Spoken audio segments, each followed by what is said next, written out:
face, then that's a problem. Well, Can't argue with that. Yeah, can't know. Damn logic.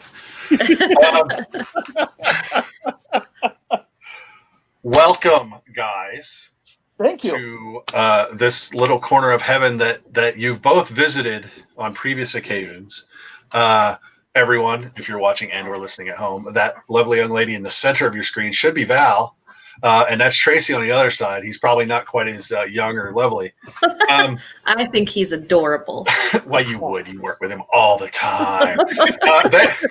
They are from the Movies That Make Us podcast. And they have agreed to join me this morning to talk about everyone's favorite Star Wars right now, and that would be The Mandalorian. Oh, there's people that don't like it. No, well, okay. How about let's go back. Let's rewind. We'll call it the most favorite Star Wars right now, and that would be The Mandalorian. Now, cool. let's start easy. Val, when did you know? Because you're a Disney girl. Yeah. You love all things Disney. I do. And this is a Disney thing. When were you in from before The Mandalorian? Did you have to wait and see The Child? When were you like, this is my show? When they showed us the logo of The Mandalorian and said the show was coming, I was like, yes. So That's all I needed. All I needed was the announcement. You were predisposed then. Tracy, where were you? I was in as soon as I heard Jon Favreau was the showrunner. I'm a big Favreau fan. I have been for years. And when I heard he was coming to Star Wars, I'm in. There were worse choices to make. I always liked Boba Fett, but I never knew much about the Mandalorians. I hadn't watched Clone Wars. I had seen Rebels, but but knowing that Jon Favreau was involved, I was like, okay, I'll check that out. Right. And a lot of people haven't watched Rebels and Clone Wars, all the animated stuff, and Filoni's contribution to the Star Wars galaxy. I'm one of those. I haven't watched any of the animated stuff. So I'm a 3 trilogy guy. Mm-hmm. A couple of the old books that don't count anymore. Right. But I've never been what I've known, but I don't know. I don't know way more than I know about Star Wars Galaxy. That's what's great about The Mandalorian, though. I don't think you have had to seen any of it or read any of it, because I've tried to watch Clone Wars and I can't ever get past like the second episode. I've watched and own most of Rebels. But I haven't watched the last 3 seasons, but it wasn't like a religious watch. Like I know a lot of people that it's like, we sit down every week, we watch it. I haven't, I understand it. I'm aware of the characters. I've never read one Star Wars book in my life, except for a pop-up Star Wars book that I got when I was in kindergarten. And I still have it and I love it, but that's the only Star Wars book I've ever read. So I think what's great about this world is that they do such a great job that you don't have to really have any knowledge of anything. I honestly think like you don't have to have watched any other Star Wars show. You don't, I mean, if you have, it gives you a better, you kind of reminisce and you're like, oh, that's from that. And that's from that. And that's from that. And that's really cool. But if not, it's just a really good ride. Right? Yeah. So let's go back again. You guys did 2 episodes on Star Wars and The Rise of Skywalker when it came out that I was lucky enough to sit in on. And we talked ad nauseum about perceived and real problems with the sequel trilogy. And that was right. It came out, just a month after The Mandalorian premiered. And The Mandalorian got a lot more traction. We're going to discuss why The Mandalorian seems to have gotten a lot more traction. See, I'll qualify for you, Val. It seems to have gotten a lot more traction than say The Rise of Skywalker specifically. What is it? What was your favorite moment, Tracy, on season 1 of The Mandalorian? What is the one thing that you watched that whole season? You're like, if I could only watch one episode again of season 1, which episode are you going to? I would probably go the finale because I really love Taika Waititi. Big fan of him as a director. I thought that was a great episode. But I'm going to be a little weird too. I really like the space hostage jailbreak episode. I know Val hates that episode, and a lot of people do. A lot of people think it's the least effective episode, but I thought it was a fun little caper. Where he rejoins his old crew. Yeah. Right. Okay. Yeah. Just so we're all on the same page. Yeah, a lot of people don't like that one, but I thought it was well done. And then I love the fact that they brought Ben Burt back for season 2. Yeah, Bill Burr's great. Val, season 1, what episode do you pluck out? Gosh, I think they're all just so different. I would have to say I really love episode 1. There's something, and I know a lot of people don't care for episode 1, but it really sets up very nicely what we're about to go through.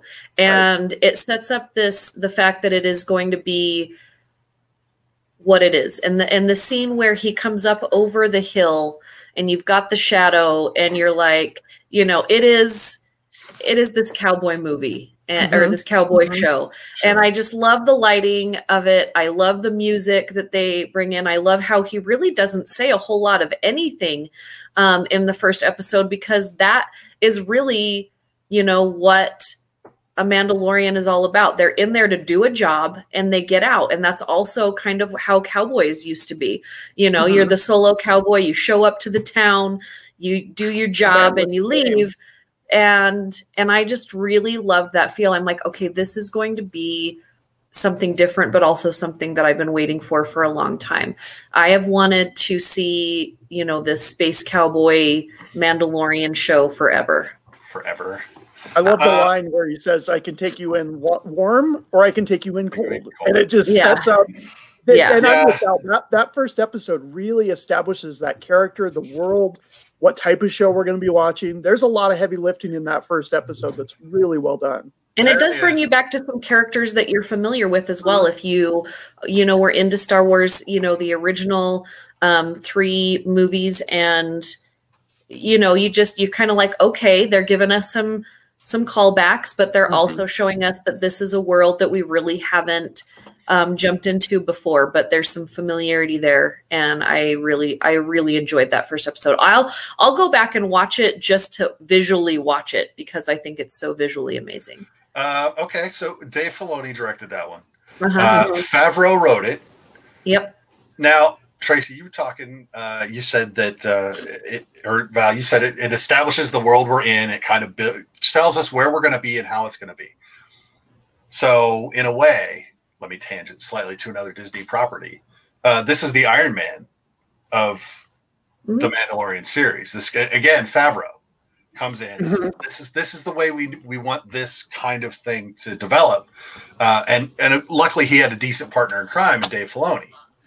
They seem to get each other, even if they don't necessarily agree exactly on things, but they both seem to get where each other is coming from. And find a way to maybe find that middle ground. I mean, obviously Favreau's got he's got the banhammer, if you will, as the executive producer. But I think I would almost bet money that he has almost never had to wield that and just put his foot down and say no. The great thing about Jon Favreau is that he understands the tools that he has to work with. And by that, I mean people that he has access to. And when he jumped into the Marvel universe, he understood what Disney was giving him and who he had access to and the tools he had access to. When he jumped into the Star Wars universe and he wrote The Mandalorian right off the bat, he has said in interviews that he knew Filoni. He knew he wanted to work with Filoni. He had watched and read everything that Filoni had touched and everything surrounding that. Like, you're a fan now that's working on this. He's a fan of Star Wars, but he's also a filmmaker, and he also wants to tell a good story. So Jon Favreau understands the tools he has to work with, which is all these directors, all these writers, and the tools that they have. And why would you throw out a good tool even if you didn't know how to use it? Like, that's why he's so great to work with, is because he's a good collaborator. And he understands where he is not the strongest, and he'll put whoever's in there that will make it a better story, a better movie. Well, and I think to piggyback on that, Val, it's evidenced by the fact that he could have directed the first episode. He didn't direct a single episode in the first season. Talk about putting your ego aside. You're the showrunner, you're the executive producer, you're the biggest name. Dave Filoni was not a household name at the time. Jon Favreau wasn't a household name per se like he is now, but he was well known. Yeah, he held some weight. Yeah. Oh, definitely. But and he could have used that and said, I'm going to take one of these, and didn't. So I totally agree. Absolutely collaborative filmmaker. Yeah, absolutely. And as much as I like that premiere episode, but just because again it establishes the feel, and it's a feel that I like. It's not, I had to, okay, this is what they're going to do now. I'm going to have to learn to live in it. It's like, oh, I walked into Firefly, which is my #1 fandom. So basically I walked into like Firefly 2.0, which was great. So it's like, yeah, I'm in, but I also agree with Tracy. I think that final episode of season 1 where, Moff Gideon, Darksaber, and you hate to say it, but the Baby Yoda abuse, with the stupid stormtroopers. Jason Sudeikis is the most hated man in the Star Wars universe. He is, and rightfully so. And we say that lovingly, Dave. But it rounds out it grounds that universe in the dirt that is 5 years post Return of the Jedi, right? And in reality. I mean, because you're going to have, in any military organization, you're going to have guys that get the shit job. And they got the shit job of going and killing Ron Perlman. And then, bringing the baby back and babysitting and waiting to see what goes on. It's a shit job. And they're going to react in ways that look like what Taika Waititi gave us. And as, some people are like, it's too funny. He went too far. And I actually have problems with his Thor Ragnarok. I think it went too far on the humor side, but in this, I think it makes perfect sense because none of it's over the top. It's not. He doesn't go too far. He gives but it's still him. You can still look at it and go, yeah, I'm not surprised he directed that.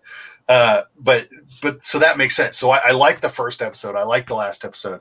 I made the comment that Jon Favreau has managed to make the best property in Star Wars out of a series of side quests. Yeah. For all you gamers out there, The Mandalorian is nothing but side quests. But they're all really well put together in such a way as they do move the seasonal arcs forward. But it's literally, there's never an episode where he just gets to go from point A to point B. It's always but I think that's where I think we like side quests. That's why we liked Firefly. And I said from day one that if Rogue One and Firefly had a baby, it would be The Mandalorian. Yeah. Because it's the feel of that. And the reason why I like episode 1 so much, I love all the episodes. And the last episode was amazing. But if you would have started off the season with the last episode, you're basically giving everyone what they already know Star Wars is. Because in the last episodes, you get very much of what you see in the movies, which was great. But what I loved about the first episode is that they didn't. They kind of took a risk and said, let's give them something. We're not giving them any huge ships. I mean, you have the Mandalorian ship, but it's not a ship we've seen before. We don't have any totally recognizable characters. We have familiar things that we're seeing and familiar elements, but there's not a huge battle. There's not, all of these big film Star Wars things that we're seeing. And so they took a risk by saying this is going to be different. And yes, they slipped in, other story elements, later on and throughout, but that's why I liked it. But because it is side quest, I think, and I might get kind of bashed by this, but I think they had an easier job to entertain us because we didn't have full-on expectations about what any of this should be. Whereas when you're trying to make a film in the Star Wars universe that has to follow some sort of timeline or fit into, one of the other movies, you have a little bit more of a difficult, you want to do something different, you want to do something new, but you can't go too far out and you can't go too far from this. And then everybody's complaining it's not canon, or it is canon, but it's not the right canon.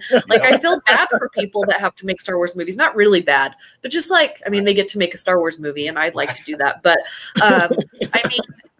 what Jon Favreau did here was, hey, we've got this character that is the Mandalorian, and the Mandalorian is this side character. You just kind of see him, you know, you see Boba Fett, if you understand Boba Fett, and you see him as this person that's this side character throughout some of the Star Wars movies, and you understand characters that are like his, and you wonder, well, what were they doing before they were in this scene, you know? And so that's what we're intrigued about. And that's why it's so fun and why it works, is because they live inside the universe that we know and love, but they don't have to follow the same rules. Right. And so that's why it's so cool. And that's why, you know, they kind of have a little bit more, you know, of a different reign than you would if you're going to tell a story about Darth Vader or any of his offspring or anyone, you know, anyone else that's in that line. You know, you immediately are going to have people ridiculing you because you didn't make the right decision. Where in this, you're only going to have like 5% of the nerds that understand who this person is, and that's fine. Well, and there's a little bit difference too when it comes to the pressure of a big blockbuster film versus a streaming. They had a lot more freedom on a streaming service than they would on a feature film. So I think that's part of it. And less than a third of a budget. Yeah. But boy, did they make that budget work. Well, a lot of that, we won't get into it, but a lot of that is compensated for by being able to use the volume. Yeah. Which is the shooting space. If you haven't watched the gallery of The Mandalorian, that is a technical feat that is just ridiculous. Mind-blowing. So, yeah, it is. It really is. So, side quest, go watch the gallery. Season 2, they didn't have to take as many risks. Now we have a world that we're in. Right. We know who Din Djarin is. We know who the child is. Now they get to go play and grow that little corner of the Star Wars universe. What do you like most about season 2, Val? The last half of season 2. Just the last half. I mean, I was fine with the first 4 episodes, but I do think it was kind of like, okay, we're in it. We know we want to get to this big second half of the season. We're just kind of going through story. I felt like it was okay. I felt like I was happy to watch it, but it was nothing exciting until we got to the last 5 episodes. The last 5 episodes, I felt like, okay, they've jumped into it. They're moving us along. The first 4 episodes, I felt like we were getting strung along a little bit of, it was okay. Okay. It was better than most everything else on TV, but it was okay. It was all right. That's fine. You can feel that way, Tracy. Where are you at? Yeah, I really enjoyed pretty much all of the season. I don't mind the little side quests. I don't mind the visit to the ice planet with the spiders and going back and taking some stuff from some Ralph McQuarrie drawings back from the original trilogy. Right. And implementing these things that have never been seen into this universe. The second half is definitely more plot heavy.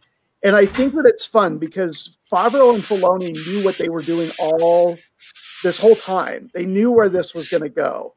And I think that's one of the things that separates this series from the new trilogy of films is this has been detailed out meticulously. And they knew that they wanted to pull in stuff from Clone Wars. And they knew that they wanted to pull in stuff from the original trilogy. And they knew that they wanted to do all these things, but they didn't tell us. And they just slowly knitted these things together. And it's almost like they're creating their own Marvel Cinematic Universe for Star Wars. And Star Wars already has its own universe, but they're trying to unify everything together, which I think is a lot of fun. It's really cool. Okay. That's one way to look at it. And it's not wrong. I'm not saying it's wrong. No, you're fine. He's kind of saying it. No, not really. No, actually, not really. I'm just trying to keep him from going too far ahead. Okay. We're going to get to the other. Okay. No, so yeah, season 2, you're right. The second half of the season is definitely, I think it's the one where the most happens. Yeah. In terms of show growth. You know, we get more characters. We get more not side quest plot points to build off of. And I think that's probably why, Val, you enjoyed the second half better. The first half of the season is probably more akin to the first season. And I thought, well, we've done this. Where we're going now? But even across those episodes, it's transitioning. You see it building to what you get in the second half of season one or season two. So they didn't do like a transition episode. They did like a transition half season, but it's all entertaining. And it actually is planned out where you're going. So we get to the end, of course, to season two, and I'm not gonna. I mean, if you don't know what the big reveal in the finale was, I'm not going to spoil it for you because you need to go watch it. They've had plenty of time. They have had plenty of time. Let's just say that okay, fine. The child finds a Jedi teacher. There you go. That's what I'll tell you. I can't stop them if they blur things out. Yeah. Okay. You know what? Worst name ever. I don't love it. I don't hate it. I'm indifferent about it. Yeah. It's pointless. Yeah, they could have just kept calling him the child, and everyone would have been like, "I'm okay with that." I don't know. I like that they gave him a name because I feel like when they gave the Mandalorian his signet, that he finally felt a little bit more like a person with a purpose. And I think as soon as he knew the child's name, you could tell how excited he was to have that response instead of just calling him this generic thing. And so I think that brought their connection together a little bit more. And yet he still just calls him kid the entire time. I mean, you call your kid probably. I don't know. Do you have kids? I have no idea. I have one. I call her Doofus. Okay, well, it's the same thing. I call mine teenager. Get over here. Yeah. Good luck with that. It's like calling your cat. Teenager, come here. They'll come when they want.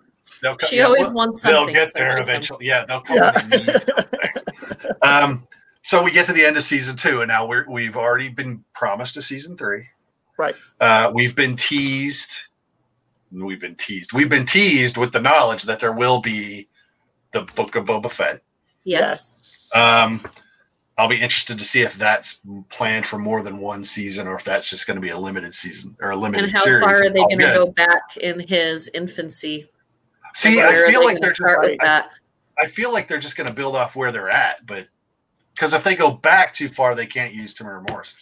So, and I think they want to do that. I think they want to maybe remain loyal. So it won't surprise me if there's not, if that's not just a limited series going from where we are now. Well, if you look at him in real life, obviously his face does not look like it did on the show. Yeah. They also padded him a little bit with some weight because he's pretty fit in real life. So they could go back a little ways and still utilize him. And then they could have flashbacks with Daniel Logan, which would be really cool. That might work.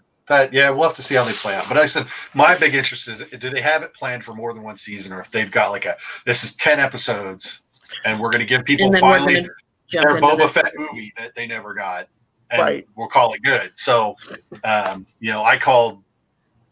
People wanted. I'm an Evil Dead fan. Here's my tangent. People wanted Army of Darkness 2, and it's like, well, you got it in 3 seasons of Ash versus Evil Dead. That was like the longest Evil Dead movie ever. And I'm wondering if that's not what they're going to do with Boba Fett. They're going to do 10, 11, 12 episodes and say, there's your Boba Fett movie. And that would probably make everyone happy if they have it planned out to be one season. But they could go. They go before. It just depends on what they want to do with them. So now, okay. So everyone loves The Mandalorian except for 5 people on Twitter. Not everyone loved the sequel trilogy. So my question that I will pose to y'all is, my hypothesis is this. We discussed when we talked about The Rise of Skywalker, specifically J.J. Abrams packed so much I called it fan service and Star Wars ephemera into The Rise of Skywalker that didn't seem to have a purpose. My belief is that the reason Mando is so accepted is that they provide all of this fan service and put all of this Star Wars ephemera in it, but it all has a purpose. It's never just thrown out there. Am I wrong in thinking that's the difference between the two? I think the purpose for me, because when I had 2 separate I had two separate feelings when I saw, you know, the first of the three. Force Awakens. Force Awakens. And when I first saw Force Awakens with 5 other critics in a huge theater, I hated it. And then when I went and saw it with 250 plus fans that I invited to the theater that I paid for, it was a lot of money. I absolutely love Force Awakens. I think the second one is visually stunning and beautiful. And I think the third one gives us a crap ton of closure for things, but a lot of people don't like it. They don't like the closure. They don't like the way it went because it's not the way they thought it should go. Right. And I really think these last 3 are, we want to get you back to the Star Wars that you love, because a lot of people don't like the prequels. So they do throw in a lot of that nostalgia, a lot of the characters that we love. They give them closure. We have closure for so many of our original Star Wars characters in those original storylines. Okay, so now we're closing off this part of the universe so that we can expand on it and expand off the stories, and we can say, okay, we're closing the door to this specific thing. And I thought it was just fine. Like, did I think was the bet? Do I think it beats the Marvel movies for me? I don't. But I really like it. I like it just fine. But I didn't go in, especially to the final movie, I didn't go in with any preconceived notions of what this should be. I didn't say I've read 20 million Star Wars books and it really should do this. I don't ever do that with Star Wars. I think that you're basically putting up the bumpers for a bowling game.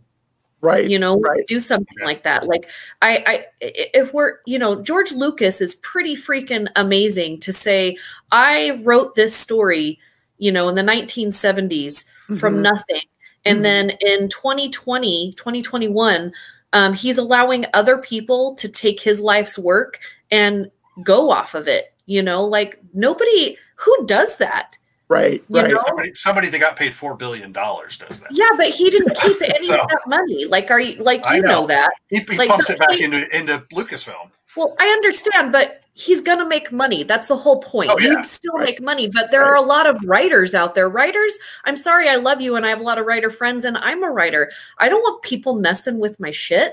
I don't know if I can say that word, but like, I don't. You know, for him to say, yes, you gave me money for it, you still have to watch somebody touch your stuff all day long.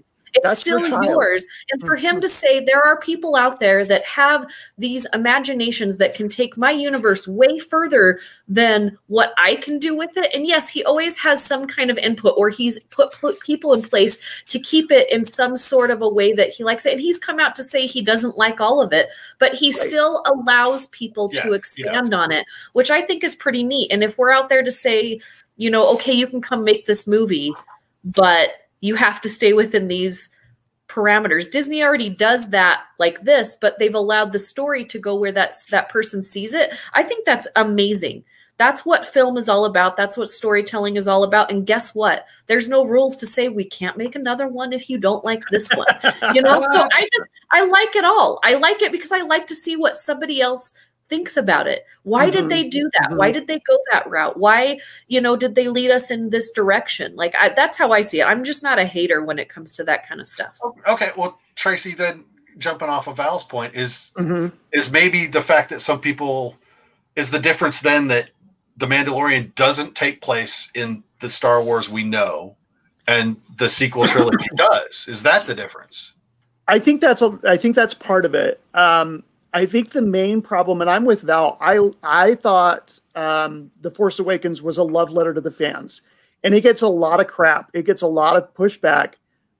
Yes, it is kind of a retread of A New Hope. And yes, it is a very nostalgic film. But I feel like J.J. Abrams had kind of a no-win situation because he had to assure all the people of my generation, this is the Star Wars that you knew and loved.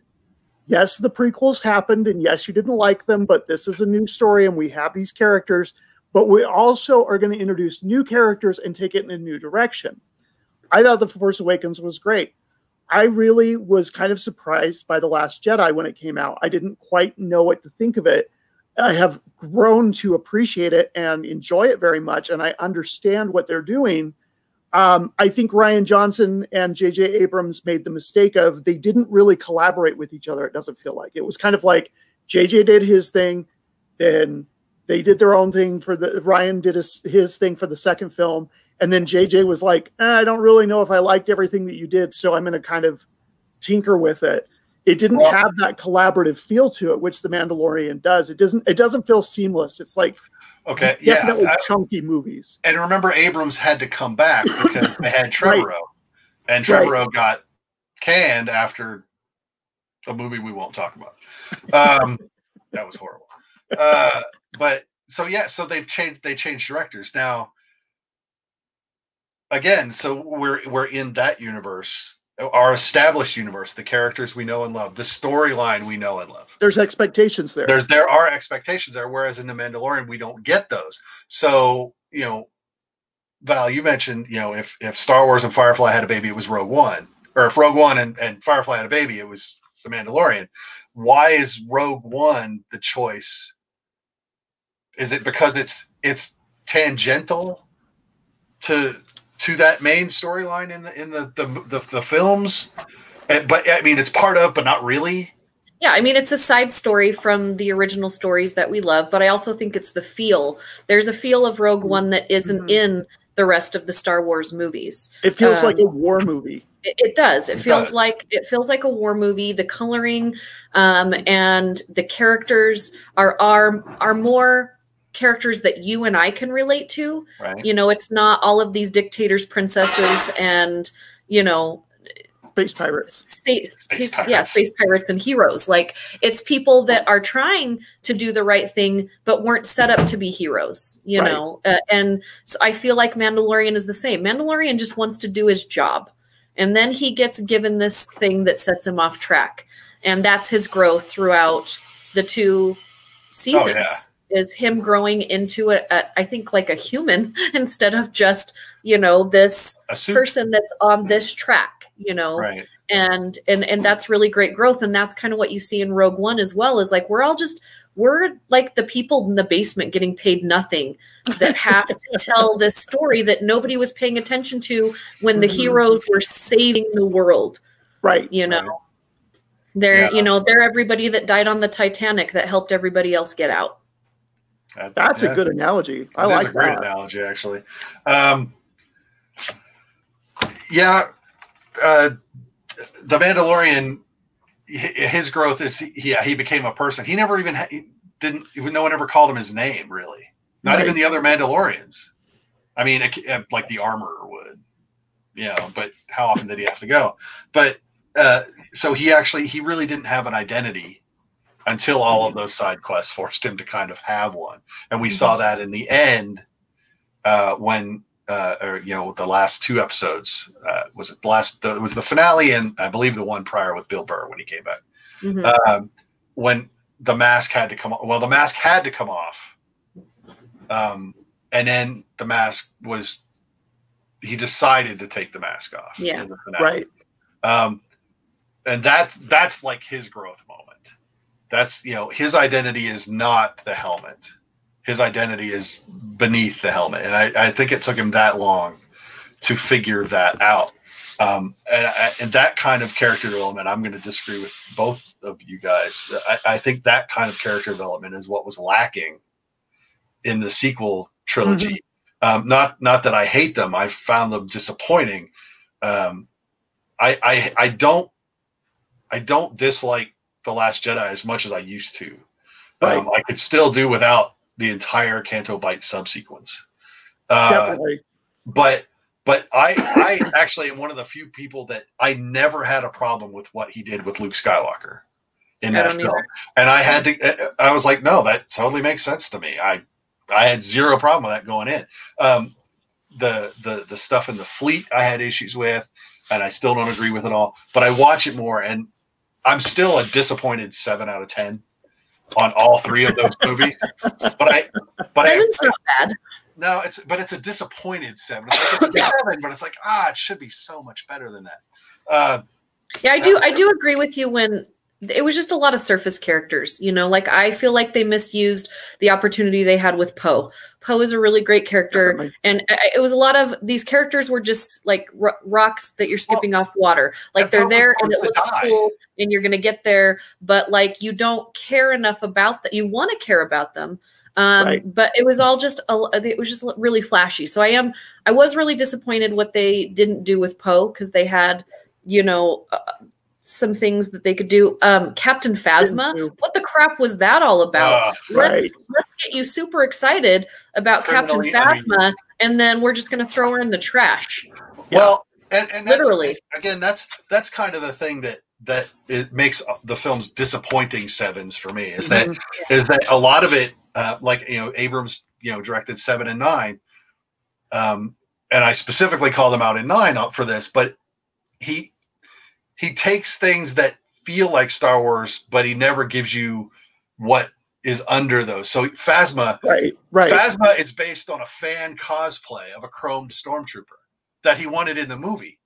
So that's the only reason that character exists.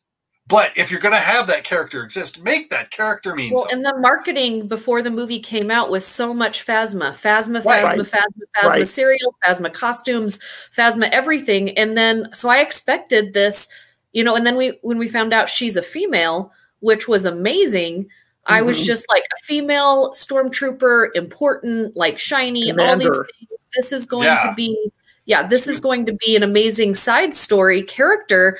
And then they just killed her. And I was like, what the crap did you just do to us? Like, I felt manipulated in a way that I didn't like. Like, usually if Star Wars manipulates me, I see later, okay, I understand why you did it. But then they never finished out why it was just all marketing. And I didn't care for that taste in my mouth at all. Right. And so that kind of level of character depth, and Tracy, you said it, cohesion and cooperative development across the story you're trying to tell, that just didn't exist in the sequel trilogy either.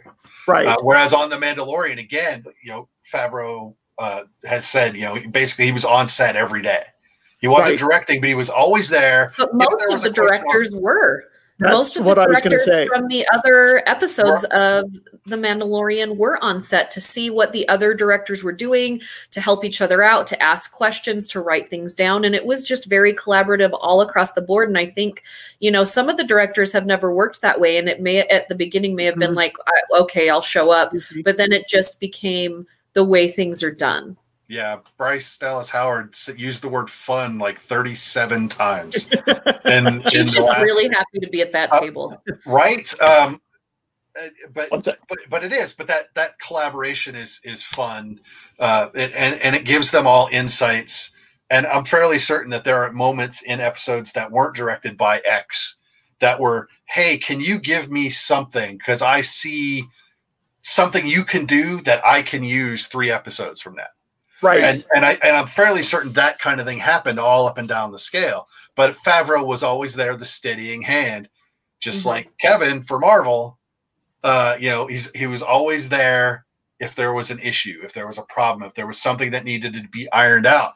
And I don't think Kathleen Kennedy really had House Panther.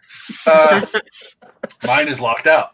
I don't think that the sequel trilogy had that, and that cohesion it was missing, and is critical.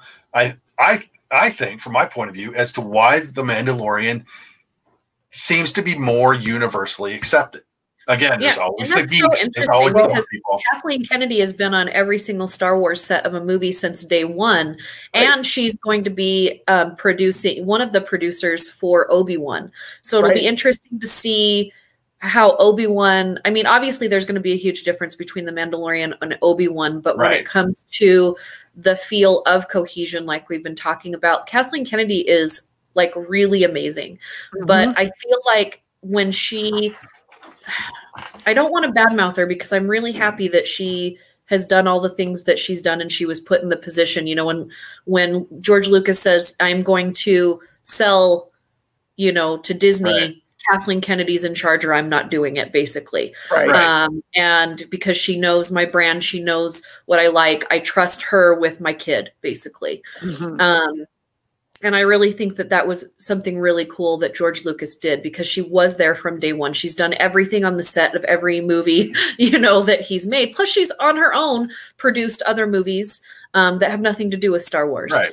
But I do believe there was some kind of something was a missing link, like you said, with the last 3 movies. Again, I don't hate them. I enjoy them. I like them for what they are. And let's move on and make more. But yeah, what's the difference between her, that, and then The Mandalorian? Is it just Jon Favreau? Because people do work differently. And is she going to look at that and say, okay, we've got 4 producers for Obi-Wan. We've got 1 writer so far. We don't have more than 1 writer that I'm aware of, unless something has changed since the last time I refreshed my IMDb. But, so I'm wondering if it's going to be all 1 writer and the producers have say, and that's kind of how the movies are made. Or if they're going to look at The Mandalorian and say, this is a really good formula. See how Marvel was a really good formula? Let's see if we can not remake The Mandalorian, but at least take some of the tools that The Mandalorian has given us and utilize it. If it ain't broke, don't fix it. You tweak. Right. You adjust for circumstances, because the circumstances for Obi-Wan are going to be different. Right. So you have to make an adjustment, but yeah, you don't go, well, that was really great. We're not going to do anything like that at all. If you do that, you fail. You've just failed. Like I said, there's a huge difference between a multi-million-dollar budget for a feature film, especially because The Force Awakens was the first film post-purchase of Disney. So they had to think about, they had so many plans. They had theme park plans. They had merchandising plans. They had virtual reality plans. And this movie had to work. With The Mandalorian, it was kind of like, if it doesn't work, it's a streaming show and we'll move on. So I think that there's a lot less pressure there. I do think that Kathleen Kennedy is a smart enough filmmaker and business person to say, let's take what works and let's expand it. And I think in hindsight, I don't want to speak for her. I've never read this in an interview with her, but I do get the feeling like they do feel like they kind of missed the mark on the sequels. I think that if they could have gone back and done it differently, they would have. They would have been more collaborative. Yeah. There would have been more discussion. They're not far off. Instead of it's off enough, and that's why it caught. Right. It's so obviously this is JJ's film. This is Ryan's film. And Ryan didn't pick up a lot of what JJ left behind, and then JJ didn't pick up a lot of what Ryan left behind. And so it kind of, like I said, it just feels disjointed. It feels piecemeal almost. Yeah, I feel like that's what's wrong there is in the statement of this is a JJ film and this is a Ryan film. It should be a Star Wars film. Right. And even how cheesy the prequels are and the originals are, they're all a Star Wars film. You don't say this is you don't name the directors, and you can, in The Mandalorian, you can feel a little bit of feeling between each director. I'm like, ooh, I really liked that episode. I bet that was it's a little seasoning, but the whole season feels like The Mandalorian. It's not like, this is I really just like Taika's.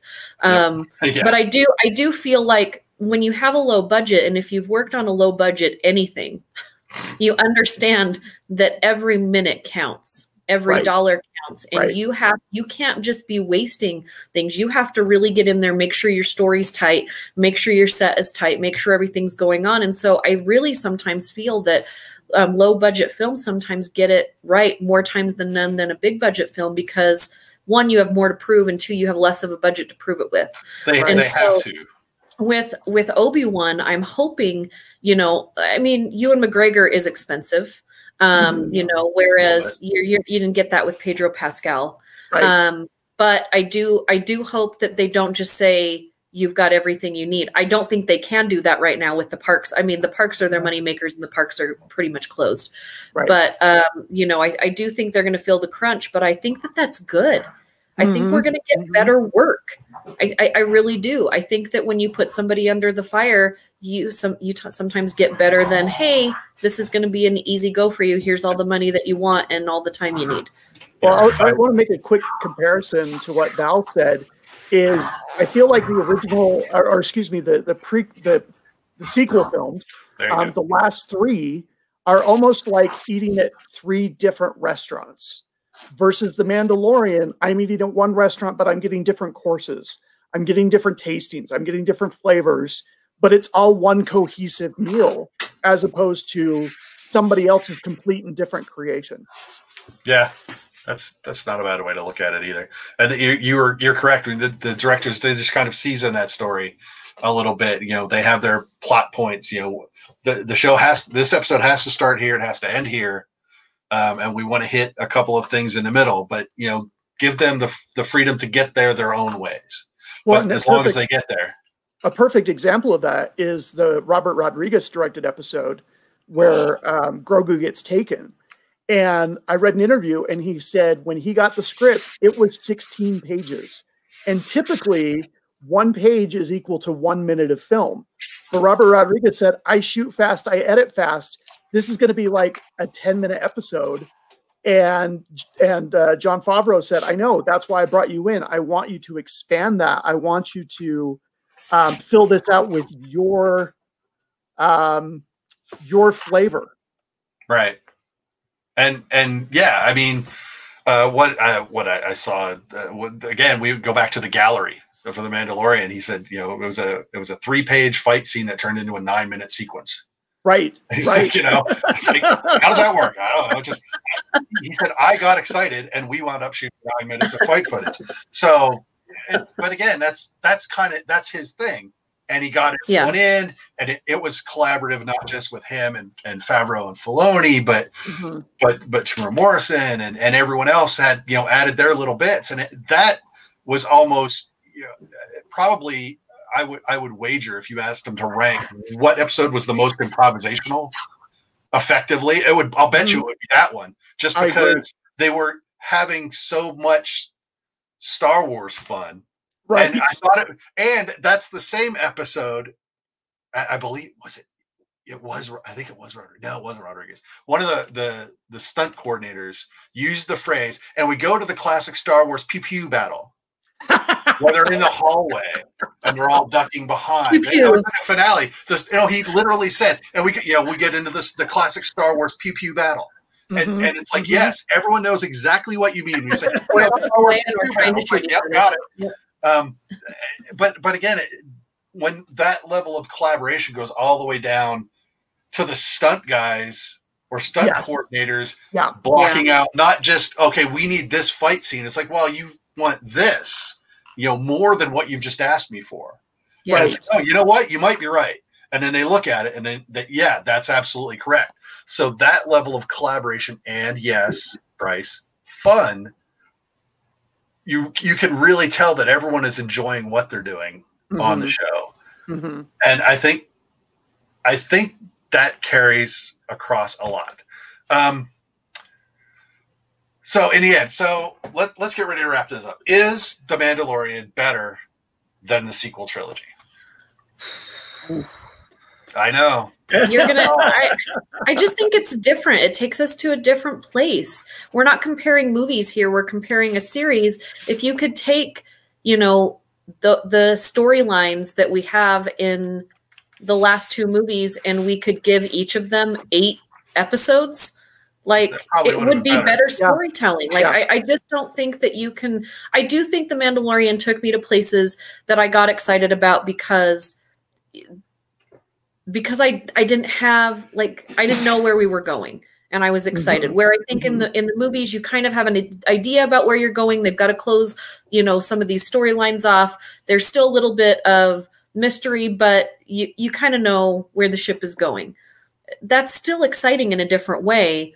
But if you were to say, okay, Val, tomorrow we're going to you have a choice to either sit down and watch 2 seasons of The Mandalorian back to back or all 3 of the last movies back to back, I'd probably choose The Mandalorian to watch again.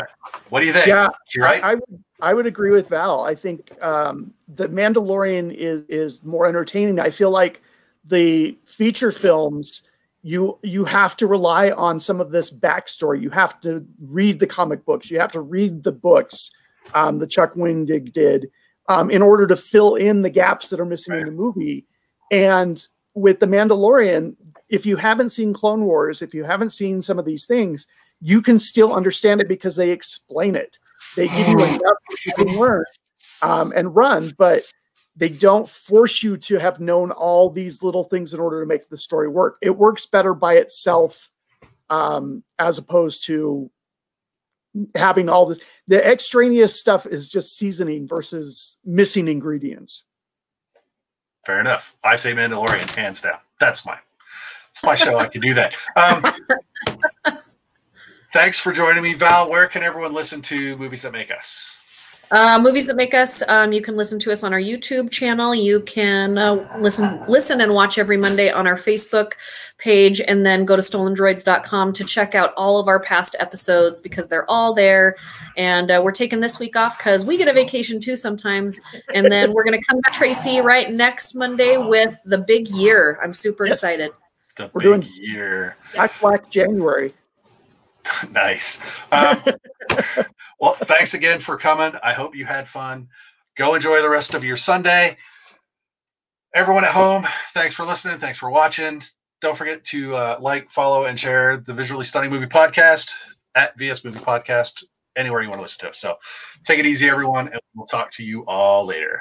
Bye-bye. Thank you. Bye.